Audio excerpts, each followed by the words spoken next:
नमस्कार दोस्तों, मैं हूं पवन नाहर और आप देख रहे हैं पीएन वॉइस। एक बार फिर मासूम बच्ची हुई हवस का शिकार। सूरत में हैवानियत का नंगा नाच, मानवता हुई शर्मसार।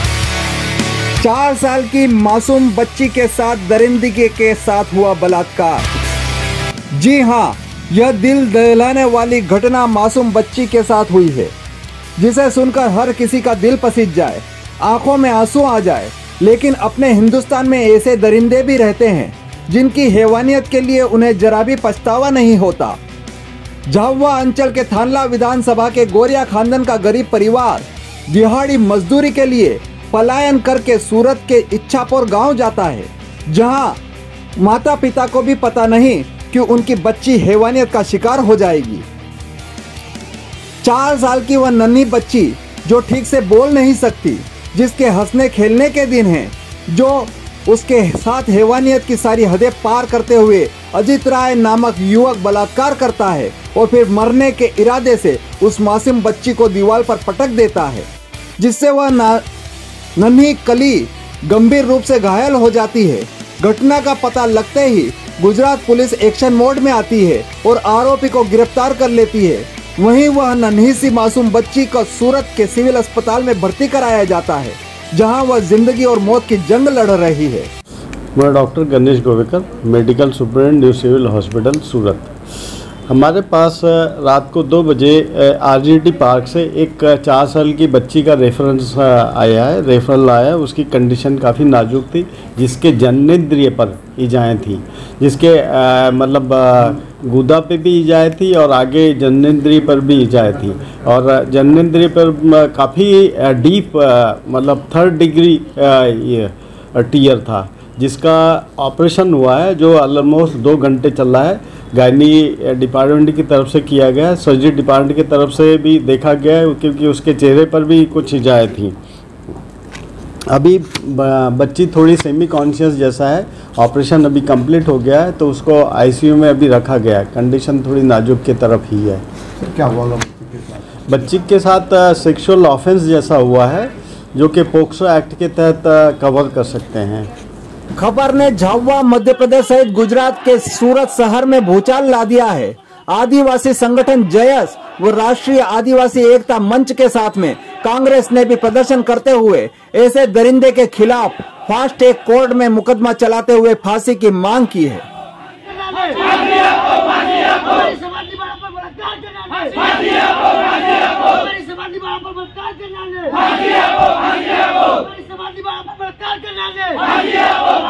बहुत ही दुखद सूचना प्राप्त हुई, जिसमें हमारे 4 साल की एक छोटी बच्ची जो थानला की थी, कि माता पिता ने रोजगार के चलते झाबुआ से पलायन करा था, थानला से पलायन करा था, और वहाँ पर उसके साथ बलात्कार हुआ और ज़बरदस्त बुरी हालत में वो पाई गई। ये बहुत ही मन को झंझोड़ देने वाली, मानवता को शर्मसार करने वाली ये घटना है, और ये उजागर करती है कि किस तरह से आदिवासी क्षेत्रों में ज़बरदस्त पलायन हो रहा है और सरकारें बड़ी बड़ी बातें कर रही हैं, बड़े बड़े दावे कर रही हैं, पर भाजपा की सरकार, प्रदेश की सरकार किसी तरह से उनको रोजगार नहीं दे पा रही है।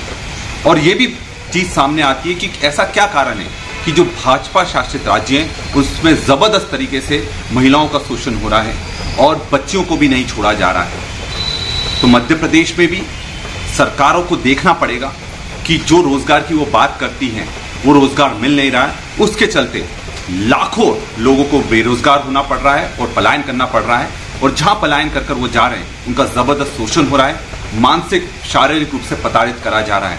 तो इस पूरा का पूरा दोष राज्य सरकार का है और उनके परिवार को किसी न किसी तरह से मदद मिलना चाहिए। और जैसे मेरे पास फ़ोन आया तो मैंने कहा मैं एसपी से बात करता हूँ, वहाँ के कलेक्टर से बात करता हूँ। सूरत एसपी के नंबर लेकर के मैंने सूरत एसपी डामोर करके है, उसके साथ मैंने बात की। मैंने क्या हमारे क्षेत्र झाबुआ ज़िले के मध्य प्रदेश के मजदूर है और वहाँ पे एक छोटी बच्ची 4 साल की है, उसके साथ बलात्कार हुआ है और बच्ची उसमें अस्पताल में एडमिट है। उसकी हालत ख़राब है। तो एसपी ने कहा कि मैं दादा, मैं भी दाहोद क्षेत्र के फतेहपुरा का रहने वाला हूँ, आदिवासी हूँ। हमने सारी कार्रवाई कर दी है और प्रमाण पत्र के लिए वहाँ के लोगों को, गोरिया खानदान के आपके तहसील थांदला के लोगों को मैं भेज रहा हूँ। एसडीएम तहसीलदार के सर्टिफिकेट बनवा करके जल्दी भिजवाइए और जो भी कार्रवाई हमारे से होगी वो हम लोगों ने कार्रवाई कर दी है, उसको फांसी की सज़ा हो और उस तरीके की कार्रवाई मैंने करवा दी है। सरकार को मजदूरों से और जनता से कोई लेना देना नहीं, उनको दलाली से मतलब है और ठग भी जैसे भ्रष्टाचार करने का धंधा खोल रखा है। झाबुआ ज़िले के लोग गुजरात में पलायन को लेके जाते हैं, मजदूरी को लेके अधिकतर गुजरात में जाते हैं। तो यही परिवार भी पलायन के लिए गुजरात में गया हुआ था और कल ही मुझे पता चला कि वहाँ गुजरात में एक 4 वर्षीय बालिका के साथ रेप होता है और उसकी हत्या करने की कोशिश की जाती है और उसको एक दीवार से पटक दिया जाता है। फिलहाल वो अस्पताल में भर्ती है वो लड़की और जांच चल रही है। और साथ में वहाँ जो सामाजिक संगठन है, हमारे आदिवासी संगठन है, वो लगातार प्रशासन से संपर्क में बने हुए हैं और कोशिश कर रहे हैं कि हत्यारे को, जो भी रेपिस्ट है, उसको फांसी की सज़ा दी जाए। ये मांग की जा रही है। कल ही एक जन आक्रोश रैली का आयोजन किया गया है सूरत में हमारे संगठनों के द्वारा। साथ ही में मध्य प्रदेश सरकार और गुजरात सरकार दोनों जगह भारतीय जनता पार्टी की सरकार है। भारतीय जनता पार्टी कहती है कि हम महिलाओं की सुरक्षा के लिए काम करते हैं, हम आदिवासियों की हित के लिए काम करते हैं। वास्तव में देखा जाए कहीं ना कहीं आदिवासियों के हित के लिए कोई काम नहीं किए जा रहे हैं। पिछली बार भी लगभग 2 साल पूर्व ग्राम नौगावा की घटना थी। 7 वर्षीय बालिका के साथ रेप करके उसको फेंक दिया जाता है। तब भी आदिवासी संगठन जय आदिवासी युवा शक्ति ने झाबुआ जिले या उसको व्यापक स्तर पे उस मुद्दे को उठाया था और उस घटना के बाद भी जिला प्रशासन भी कोई ध्यान नहीं दे रहा, न ही मध्य प्रदेश सरकार ने भी इस ओर ध्यान दिया पलायन की ओर। पलायन ही के कारण ये आए दिन हमारे आदिवासी महिलाओं के साथ शोषण, बालिकाओं के साथ शोषण, अत्याचार होता रहता है। तो सीधी सत्य ये बात है कि मध्य प्रदेश सरकार आदिवासियों का पलायन रोकने के लिए नाकाम है और उनके सुरक्षा और उनके अधिकारों की रक्षा के लिए मध्य प्रदेश सरकार नाकाम है। आपको पता है कि हमारे तहसील में कहीं काम तो है नहीं, तो लोगों का पलायन होता रहता है। तो ये इतनी सी छोटी सी बच्ची के साथ में इस तरीके का जो हैवानियत हुई है, जो छोटी सी बच्ची के साथ में, वो मतलब एक दिल दहलाने वाली घटना है और मानव समाज को शर्मसार करने वाली एक घटना है। ऐसी घटना करने वाले को मैं यही कहना चाहूँगा कि इस तरीके की जहाँ हमारे छोटी सी बच्चियों के साथ में ऐसी हैवानियत होती है या नारी शक्ति या बच्चियों के साथ में होती है, उनको जल्दी से जल्दी फास्ट ट्रैक कोर्ट में केस चलाकर उनको फांसी की सज़ा दी जाना चाहिए। और इस तरह की जो घटनाएं होती है और ऐसे केस को हम लोग जल्दी से जल्दी ऐसी फांसी की सज़ा सुनाएंगे तो हमारे जो इस तरीके के जो गांव के छोटी सी बच्चियों के साथ में इस तरीके से घटनाएं होती, उनके ऊपर ज़्यादा से ज़्यादा लगाम लग सकती है, ये मैं मान सकता हूं। तो इसीलिए मैं कहना चाहता हूं कि हमारी बच्चियों की सुरक्षा करे सरकार और इस तरीके की घटना ना हो।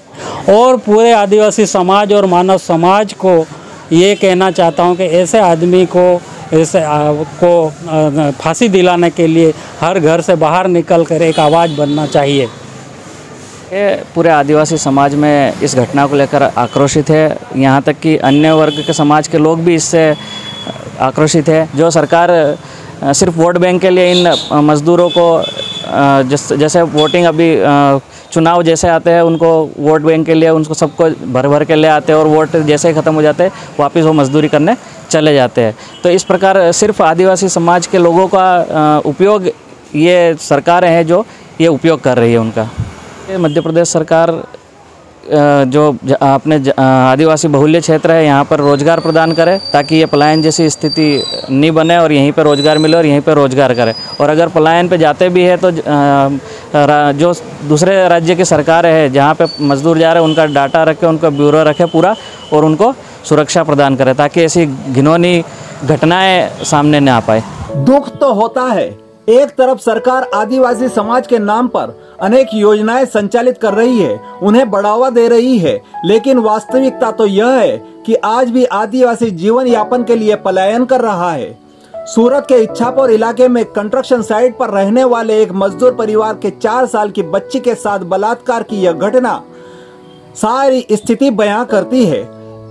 आदिवासी संगठन भी आदिवासियों के संरक्षण की मांग कर रहे हैं, वहीं ऐसे दरिंदों के खिलाफ कड़ी सजा मिलनी चाहिए ताकि ऐसी घटनाएं न हो। प्रधान संपादक पवन नाहर, सूरत, गुजरात। ગઈકાલે ઈચ્છાપુર પોલીસ સ્ટેશન વિસ્તારમાં લગભગ રાત્રે 11 વાગે એક બાળકીના પરિવાર સાથે સૂતી હતી। બાળકીની ઉંમર આશરે 4 વર્ષની છે। આ બાળકી જે વિસ્તારમાં રહે છે એની નજીકમાં એક બીજા છોકરા ત્યાં રહે છે જેની ઉંમર લગભગ 21 વર્ષ છે। અવારનવાર બંને જણા નજીકમાં રહેતા હોય, જ્યાં છોકરા કામ કરતા હતા। આ બાળકી આ છોકરાને ઓળખતી હતી જેની ઉંમર લગભગ 21 વર્ષની છે। ચોકલેટ ટોફી ખવડાવતા હતા। ગઈકાલે રાત્રે આ નાની બેબી જ્યારે એના પરિવાર સાથે સૂતી હતી ત્યારે એને ઉપાડીને લઈ ગયા અને દુષ્કર્મ એની સાથે આચર્યું। આ વસ્તુની સવારે એના પરિવારના લોકોને જાણ થઈ। મેડિકલ રિપોર્ટના આધારે પોક્સો કલમ હેઠળ ગુના નોંધવામાં આવ્યા। તાત્કાલિક ઈચ્છાપુર પોલીસ અને ગુનાની ગંભીરતાને ધ્યાને લઈ તાત્કાલિક ક્રાઇમ બ્રાન્ચની ટીમને પણ તાત્કાલિક આ ગુનાને ડિટેક્ટ કરવા માટે કામે લગાડી। ક્રાઇમ બ્રાન્ચ અને સ્થાનિક પોલીસે મળીને બહુ મહેનતથી ચકાસણી કરી ગુનેગારને પકડી લીધેલ છે। જે ગુનેગાર છે આ મૂળ બિહારનો રહેવાસી છે। જે પરિવારની દીકરી ભોગ બનેલ છે આ પરિવાર પણ ગુજરાત બહારના છે, મજૂરી કામ કરે છે। આ છોકરાના નામ છે અજય રાય, झूरा राय, उम्र वर्ष 21, रहवासी चैनपुर, बिहार।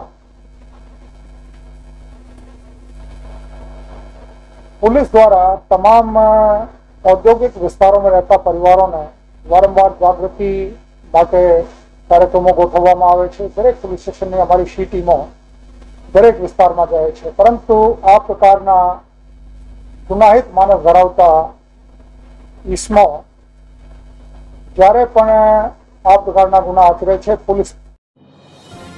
यदि आपने हमारे इस चैनल को अभी तक सब्सक्राइब नहीं किया है तो नीचे दिए गए लाल बटन को दबाकर बेल बजाइए व ताज़ा व आपसे जुड़ी जानकारी पाइए। खबर पसंद आने पर इसे लाइक और शेयर करना न भूलें। आज के लिए बस इतना ही। बहुत जल्द फिर मुलाकात होगी आपकी ही आसपास की खास घटना व मुद्दों के साथ। तब तक के लिए नमस्कार।